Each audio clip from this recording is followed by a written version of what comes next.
Good morning, good morning. I hope you're doing well. It's been an amazing week here, and I'm gonna show you some of the things that I learned in the last 2 weeks. I was just at Awesomeness Fest, and for those of you that knew me before, I went to my first Awesomeness Fest and started doing this kind of work again on myself.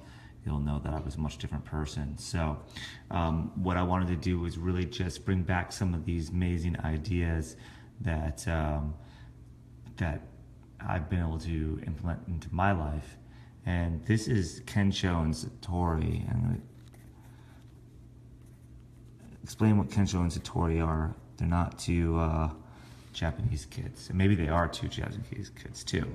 But if you had time and success over here, just call it success. This is pretty much with everything.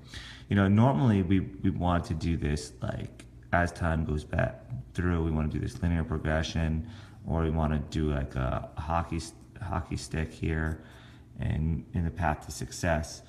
But the reality is we experience in more of waves like this, right? And then maybe there's a time where it does that, comes down, and then that's kind of way the path to success normally looks, right? We normally get a little progress, and then we come over and we get to a part where we just kind of get knocked on our feet, and we have an aha moment here, and then same thing will happen again here, where we get a little progress, and then we get knocked on our feet and have an aha moment. And then all of a sudden, we might have a spot like this, where it's like we have an aha moment without getting knocked on our feet. So these would be Kensho moments, referred to as Kensho moments. And that's where we actually need to get something that disrupts us. And this happens in every single day of life. But how quickly we pay attention to it will result in these swings, how deep these swings go. So this one, it's like you got to hit what feels like rock bottom at the time, because you're actually operating here. You have to hit this rock bottom before you can go up this next leap.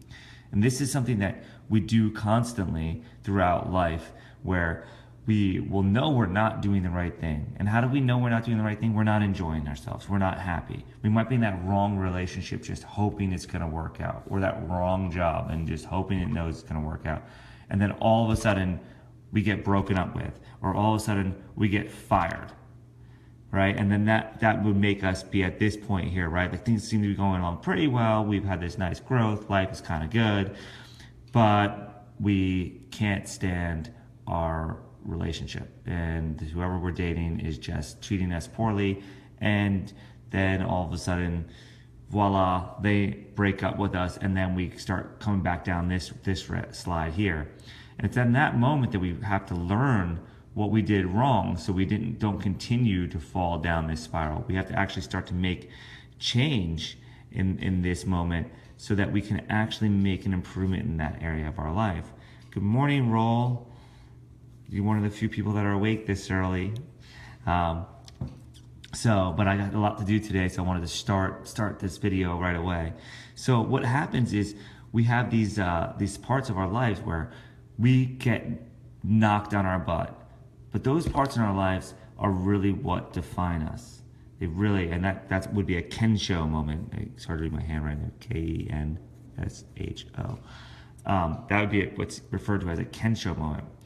Then there's moments like this, right here. That's a Satori moment.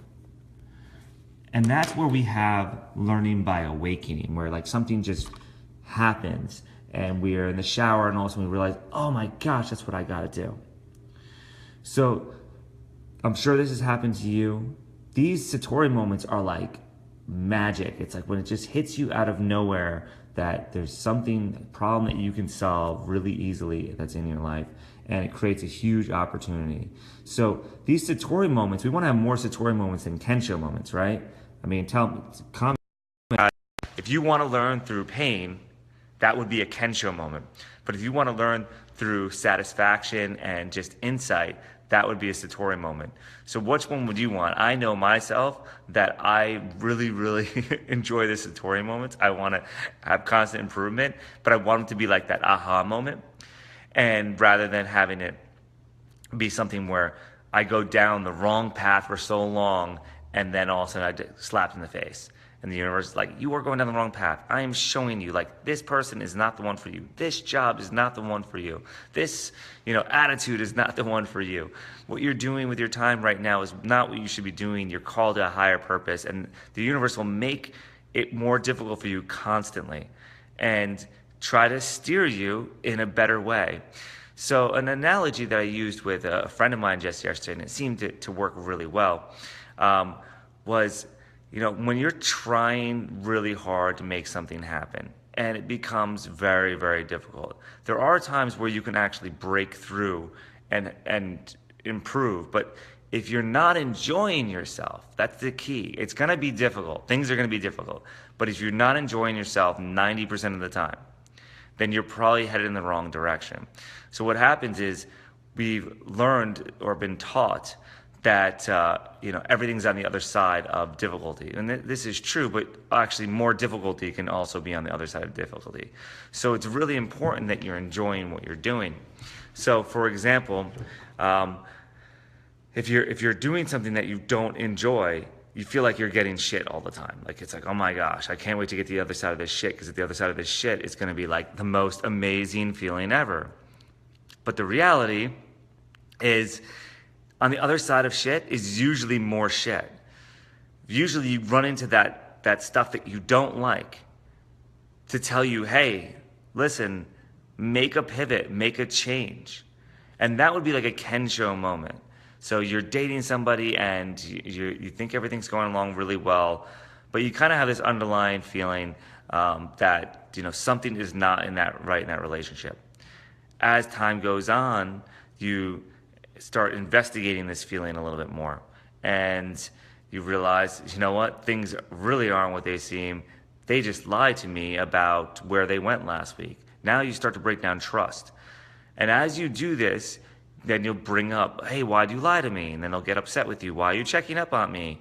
And then all of a sudden, it will take until you find and know for sure, because you caught them in the act, cheating on you, to actually break up with them. That would be a Kensho moment.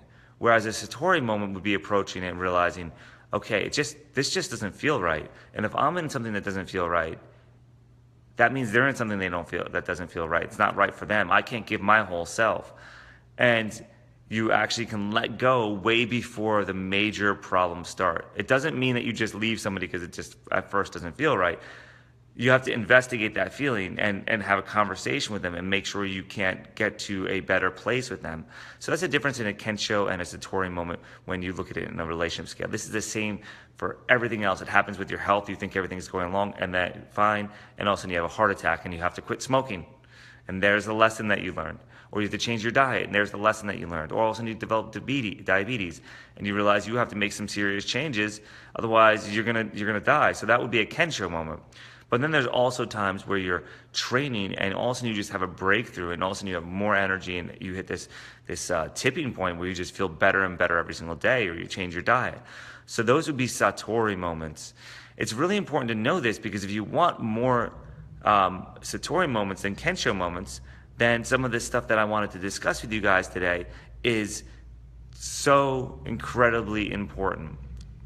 So I'm actually going to flip back to some of my notes here, because this is not all my information. This is stuff that I learned at Awesomeness Fest. Live Your Quest, the amazing book that they gave us here. This nice spiral to take notes on. So I didn't fill this big thing up, but I did make a lot of notes, and I want to share those with you. It's for conference here that man, it's just making a whole lot of difference in my life.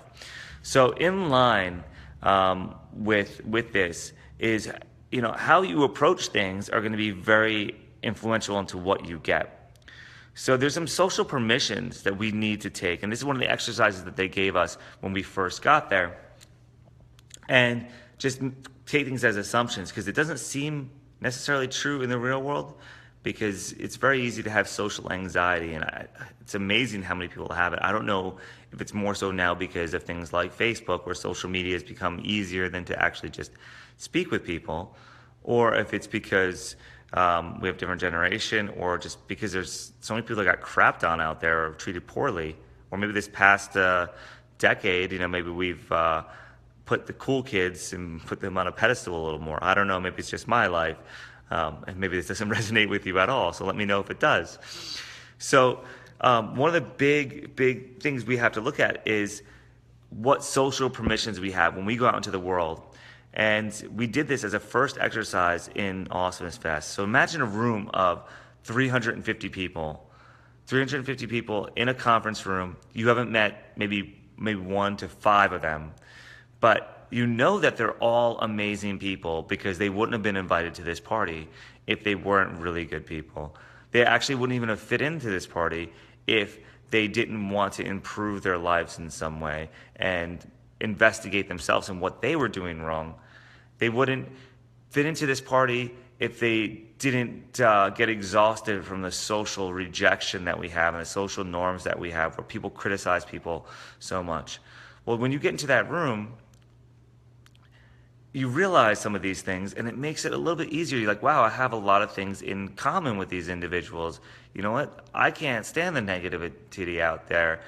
And I feel like I have to be careful with who I tell what out there, because the negativity that's out there in the world can really slow you down, can slow me down. So all of a sudden you're in this room with 350 people. Well, you've got to start looking at things differently. It means actually not that you have to pick and choose who you're going to talk to. These 350 people want you to succeed. They want to help you along your path. They want things to go so well. So what do you have to do? You have to actually change the way you approach things. So one of the things they had us do immediately is change our what's called a social permission, and to just assume that right now, from this moment forward, we have to make sure that we ourselves, or I am, and write these down. Do these today. I guarantee you your day changes, your interactions change if you can actually write these down and believe these. So number 1 is, I am open to connecting with everyone I meet today. I am open to connecting with everyone that crosses my path. Any single one of those persons. It means maybe looking them in the eye a little bit longer and giving them a smile. You're not going to look like a creeper. Just smile. It's so easy. And smiles are contagious, and you might see that you bring about a few more extra smiles today. Also make the assumption, number 2, that everyone here is open to connecting with me. So everyone you cross paths with, there's a reason why you guys are crossing paths, even if it's just to go down the street.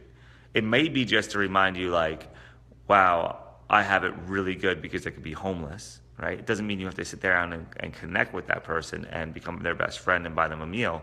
Although you may feel called to do that, and there's nothing wrong if you feel called to doing that. There's nothing wrong with either one.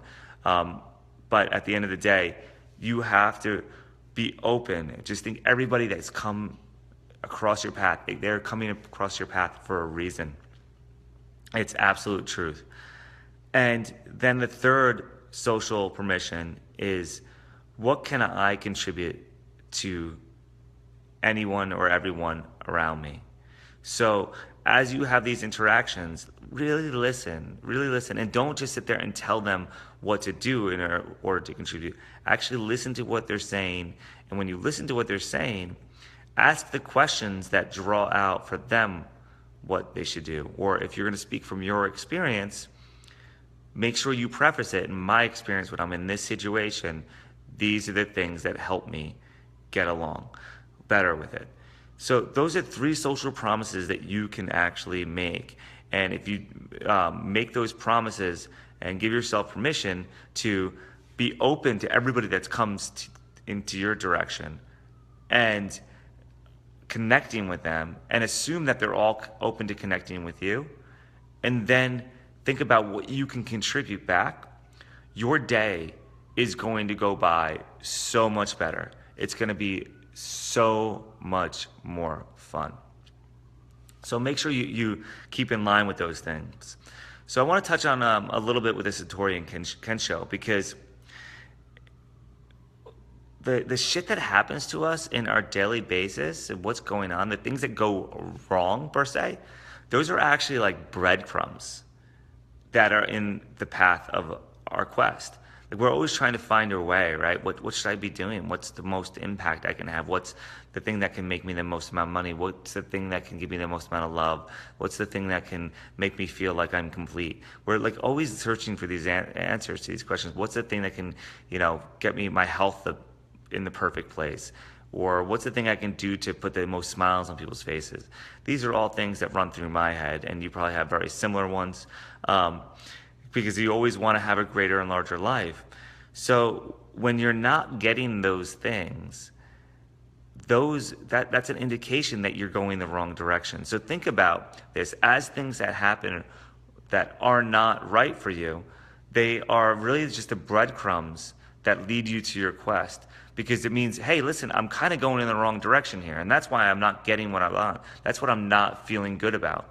And when you can actually take the time to look at those breadcrumbs and those pieces that are not fulfilling in your life, it's going to teach you to turn.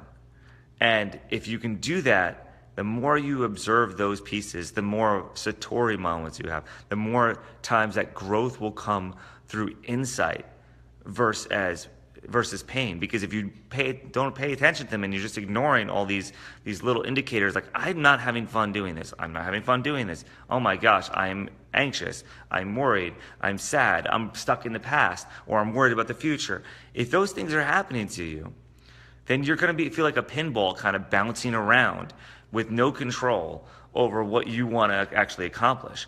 Whereas all those things that are happening to you, say, hey, man, look over here. Hey, look over here. Look over here. There's something over here. It's bothering you. And address it. Now look and see, okay, my gosh, I don't feel good when I go to that person's house. I don't feel good when I go to that person's store. I don't feel good when I drive that way to work. Well, change it. Go to a different store. Don't go to that person's house anymore. Don't drive that way to work.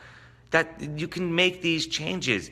All these little moments, even the littlest ones that you don't enjoy, start with those. Those are easy. Those are really freaking easy.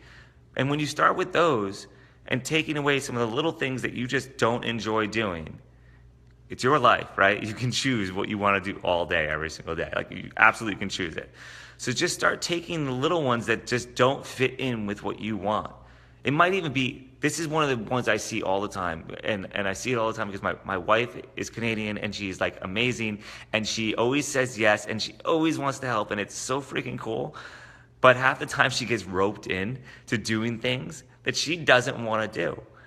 And sometimes it's for me. And I don't want to tell her not to do it. But a lot of times I have to say, wait, if you don't want to do this, you can just say no to me. And she's like, oh, right.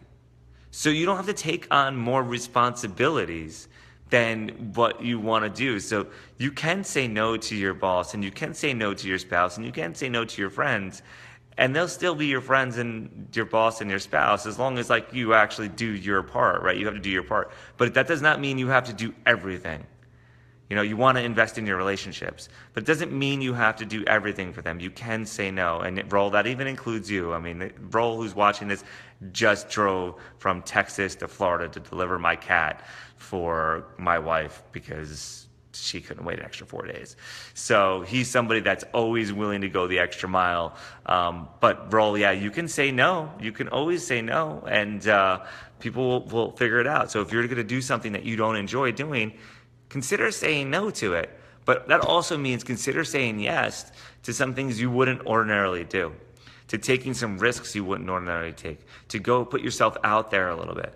And if you can do that when you say no to certain things that you don't want to do, then you have to say yes to some things you wouldn't ordinarily do, things that are going to scare you or make some kind of shift for you. And that's how you're going to have those Satori moments, those moments where you get insight from greatness instead of getting beat up by the universe telling you, hey, you're going the wrong direction. You're going the wrong direction.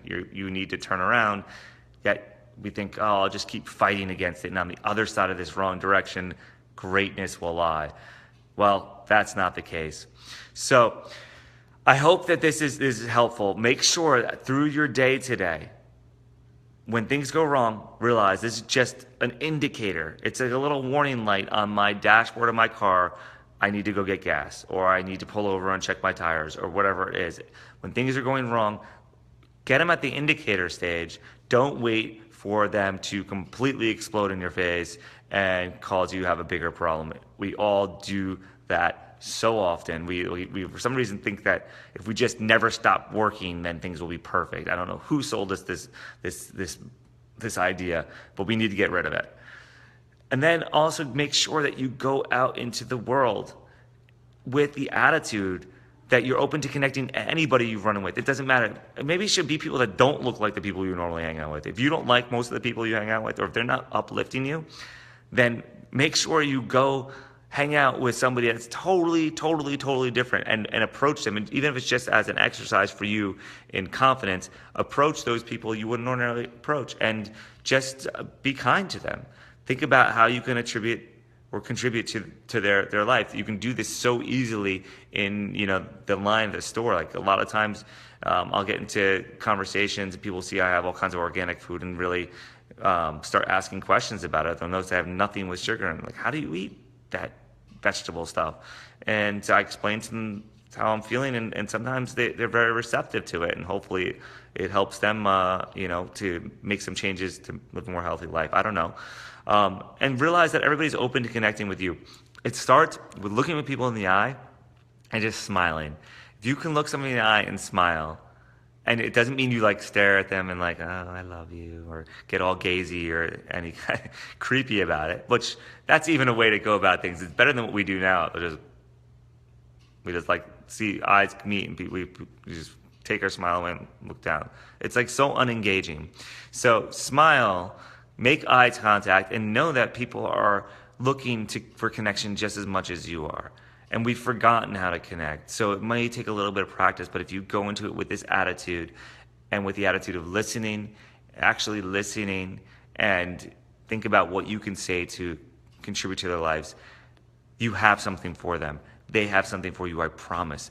Everybody we run into is a mirror. It's a mirror for ourselves to see what's true about ourselves. So I'm going to leave you with that. We ran a little bit over today. Tomorrow, I plan to talk with you guys about the four stages of conscious evolution. And man, these 4 stages, mind-blowing. So stay tuned, subscribe, share this, and we will see you tomorrow. Have a great day, and thank you for watching. Sending you love from my heart. Have a great day.